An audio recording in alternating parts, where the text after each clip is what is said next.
देखिए, भारतीय सेना के वरिष्ठ अधिकारियों ने गुरुवार को ऑपरेशन सिंदूर को लेकर बड़े खुलासे किए। जयपुर में आयोजित प्रेस कॉन्फ्रेंस में air marshal Awadhesh Kumar Bharti, lieutenant general Rajiv Ghai और वाइस एडमिरल एएन प्रमोद ने बताया कि भारत ने पाकिस्तान अधिकृत जम्मू कश्मीर में आतंकी ढांचे को निशाना बनाकर बड़ी कार्रवाई की थी। अधिकारियों के मुताबिक ये ऑपरेशन 22 अप्रैल 2025 को पहलगाम में हुई आतंकी हमले के जवाब में शुरू किया गया था। सेना, वायुसेना और नौसेना ने मिलकर इस अभियान की योजना बनाई थी और उसे अंजाम दिया था। लेफ्टिनेंट जनरल राजीव घई ने ऑपरेशन सिंदूर की वर्षगांठ पर आयोजित प्रेस कॉन्फ्रेंस में कहा कि ये अभियान अंत नहीं है, बल्कि सिर्फ शुरुआत है। उन्होंने कहा कि भारत आतंकवाद के खिलाफ अपनी लड़ाई पूरी जिम्मेदारी, पेशेवर तरीके और देश की संप्रभुता व नागरिकों की सुरक्षा के प्रति मजबूत संकल्प के साथ आगे भी जारी रखेगा। कहा जा सकता है कि ऑपरेशन सिंदूर अभी भी जारी है। तो जयपुर में सेना ने कल गुरुवार को प्रेस कॉन्फ्रेंस के दौरान director general of military operation और deputy chief of army staff Rajiv Ghai और एयर मार्शल अवधेश कुमार भारती ने कुछ जानकारी दी है। पहले वो जान लेते हैं।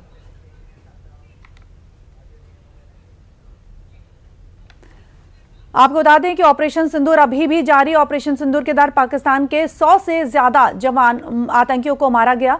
हमने उनके 9 आतंकी ठिकाने नस्ता नाबूद कर दिए। साथ ही आपको ये बता दें कि 11 एयरफील्ड तबाह किए गए और 13 विमान गिराए गए। हमने उनके 9 आतंकी ठिकाने ध्वस्त कर दिए, 11 एयरफील्ड तबाह किए और 13 विमान भी गिराए। ना तो हमारा कोई मिलिट्री इंफ्रास्ट्रक्चर और ना ही सिविलियन इंफ्रास्ट्रक्चर का नुकसान हुआ है। और ऑपरेशन सिंदूर अभी भी जारी है। हमने सभी हमलों को न्यूट्रलाइज कर दिया था। ऑपरेशन सिंदूर अभी खत्म नहीं हुआ है। कहना है कि ऑपरेशन सिंदूर अभी खत्म नहीं हुआ है, अभी तो यह सिर्फ शुरुआत है। पाकिस्तान में कोई आतंकवादी ठिकाना अब सुरक्षित नहीं रहेगा।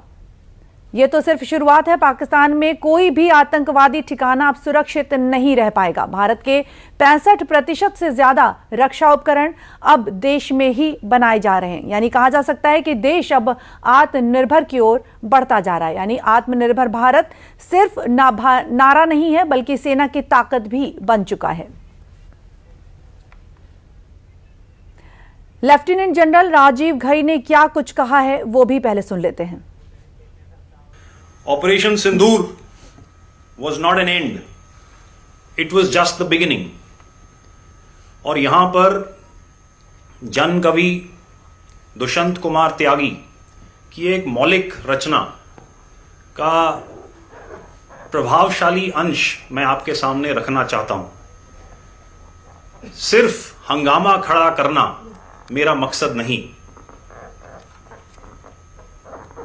सिर्फ हंगामा खड़ा करना मेरा मकसद नहीं, मेरी कोशिश है कि ये सूरत बदलनी चाहिए।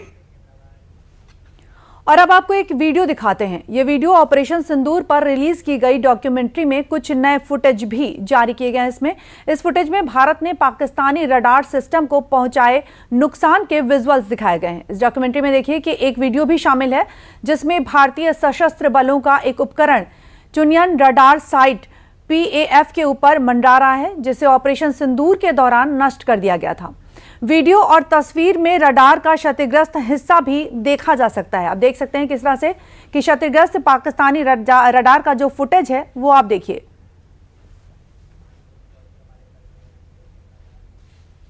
और आइए इस खबर पर और अधिक जानकारी ले लेते हैं हमारे संवाददाता संतोष चौधरी से। संतोष, स्वागत है आपका। संतोष, बताएं कि ऑपरेशन सिंदूर को 1 साल पूरे हो चुके हैं। आतंकवादियों के खिलाफ ये एक बहुत ही बड़ा ऑपरेशन था जो अभी भी जारी है और आगे भी जारी रहेगा। लेकिन पाकिस्तान को किस तरह का झटका इस ऑपरेशन के जरिए लगा है? बिल्कुल निधि, जैसे कि आपने अभी एक डीजीएमओ की बाइट भी सुनाई, उन्होंने कहा कि ऑपरेशन सिंदूर जस्ट बिगिनिंग है। और ये लाइन, ये बात ही अपने आप में कहती कि ऑपरेशन सिंदूर से भारत ने अपना एजेंडा क्लियर कर दिया है कि आतंकवाद के खिलाफ भारत अब न झुकेगा। और सिर्फ पाकिस्तान ही नहीं, दुनिया का कोई भी देश अगर आतंकवाद को संरक्षित करता है, आतंकवाद को बढ़ावा देता है, तो जैसा रवैया पाकिस्तान के साथ रहा है ऑपरेशन सिंदूर के जरिए, वैसा ही रवैया भारत उन देशों के साथ भी करेगा। ये एक बड़ी लाइन है कि ऑपरेशन सिंदूर अभी जारी है। तो आतंकवाद को जिस तरीके से आज से 1 साल पहले सोचिए 7 मई 2025 की अगर हम बात करें तो भारत ने आतंकवाद को लेकर साफ बता दिया था कि उन 9 ठिकानों को सिर्फ 23 मिनट में उन 9 ठिकानों को निस्तेनाबूद कर दिया जो जैश ए मोहम्मद के गढ़ थे, जो कहा जा सकता है कि बड़े आतंकवादियों के गढ़ थे और 100 से ज्यादा आतंकी मारे गए। लेकिन पिछले 1 साल में हमने क्या खोया क्या पाया ये जानना समझना बहुत जरूरी है। पिछले 1 साल में भारतीय सेना ने अपने आप को बहुत मजबूत किया है। पिछले 1 साल के आंकड़ों की अगर बात करें तो 5 लाख से ज्यादा हाईटेक जो हथियार है, छोटे बड़े जो उपकरण है वो सेना में शामिल हुए हैं।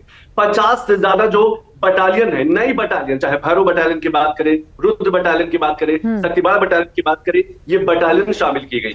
114 से ज्यादा राफेल जो है फ्रांस के साथ मंजूरी मिली है कि राफेल भारत लाएगा।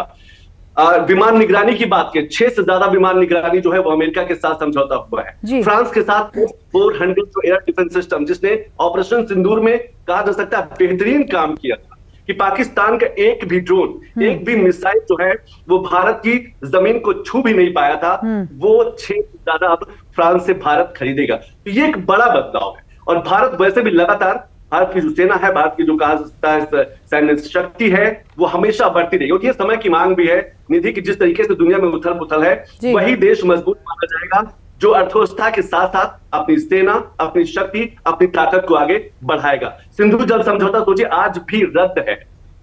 जो ऑपरेशन सिंधु ने एक बड़ी रेड लाइन खींच दी, एक बड़ी वो लाइन खींच दी कि साफ तौर पर भारत में पीएम मोदी ने लगातार कहा कि जहां टेरर है वहां टॉक नहीं होगी, जहां खून बहेगा वहां पर पानी नहीं बहेगा। और इसीलिए सिंधु समझौता है उस समय की जितनी भी चीजें रोकी गई है आज भी यथा स्थिति है और साफ साफ बार बार चेतावनी दी जा रही है पाकिस्तान को कि ऑपरेशन सिंदूर अभी भी जारी है। अगर आतंकवाद की एक भी चिंगारी पाकिस्तान की तरफ से भारत में कहा जा सकता है कि दहकती है, निकलती है, तो इसका जवाब जो है पाकिस्तान को चुकाना पड़ेगा। एक चीज और मैं बता दूं कि पाकिस्तान उस समय न्यूक्लियर अटैक की बड़ी बात कर रहा था, न्यूक्लियर धमकी की बड़ी बात कर रहा था। पीएम मोदी ने वहां बेस कैंप पे जाके साफ तौर पर कहा था कि भारत जो है न्यूक्लियर धमकियों से डरने वाला नहीं है, पाकिस्तान को करारा जवाब भारत देगा। और 7 मई 2025 को 23 सेकंड में, जहां तक ऑपरेशन सिंदूर की शुरुआत हुई, वो 23 सेकंड में 9 से ज्यादा उन आतंकी संगठनों, उन आतंकी कैंपों को निस्तेनाबूद किया, ध्वस्त किया, जो कहा जा सकता है पाकिस्तान की सेना, पाकिस्तान के आईएसआई, पाकिस्तान की हुकूमत से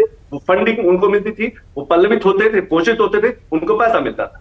जी, तो कहीं ना कहीं पाकिस्तान के जो आतंकी संगठन हैं वो उनके खुद के देश में भी सुरक्षित नहीं है। लेकिन भारत की बात करें तो 1 सालों में भारत ने रक्षा क्षेत्र में खुद को बेहद मजबूत बनाया। कहा जा सकता है कि आत्मनिर्भर भारत जो है वो सिर्फ एक नारा नहीं है बल्कि सेना की ताकत भी बन चुका है। बिल्कुल सही कहा निधि। आत्मनिर्भर भारत की कल डीजीएमओ की जो कॉन्फ्रेंस हुई 2 बड़ी बातें उन्होंने कही। एक तो ऑपरेशन सिंदूर अभी भी जारी है और ऑपरेशन सिंदूर से जो आत्मनिर्भर भारत की संकल्पना रही है वो मजबूत हुई है। ऑपरेशन सिंदूर में जितने भी हथियारों का सेना ने प्रयोग किया, ज्यादा से ज्यादा वो स्वदेशी थे, यानी कि भारत में निर्मित थे। वो चाहे पिनाका की बात करें, वो चाहे ब्रह्मोस की बात करें, वो चाहे मिसाइल्स की बात करें, तो ये भारत की ताकत। और आज की तारीख ये है, आज की जो कहा जा सकता है ताकत ये कि लगभग 65 से 70% जो हथियार हैं भारत खुद बन। अब दुनिया के देशों पर भारत निर्भर नहीं है कि हमें अमेरिका देगा, फ्रांस देगा, रशिया देगा। अभी भी समझौते होते, लेकिन निर्भरता धीरे धीरे कम होती जा रही है। और शायद इसलिए आज के अगर आंकड़ों की बात करें तो लगभग 25,000 करोड़ से ज्यादा भारत के जो हथियार है दुनिया के 100 से ज्यादा देशों में बेचे जाते हैं। तो भारत अपने आप एक बड़ा बाजार बन चुका है, बड़ा मार्केट बन चुका है हथियारों का।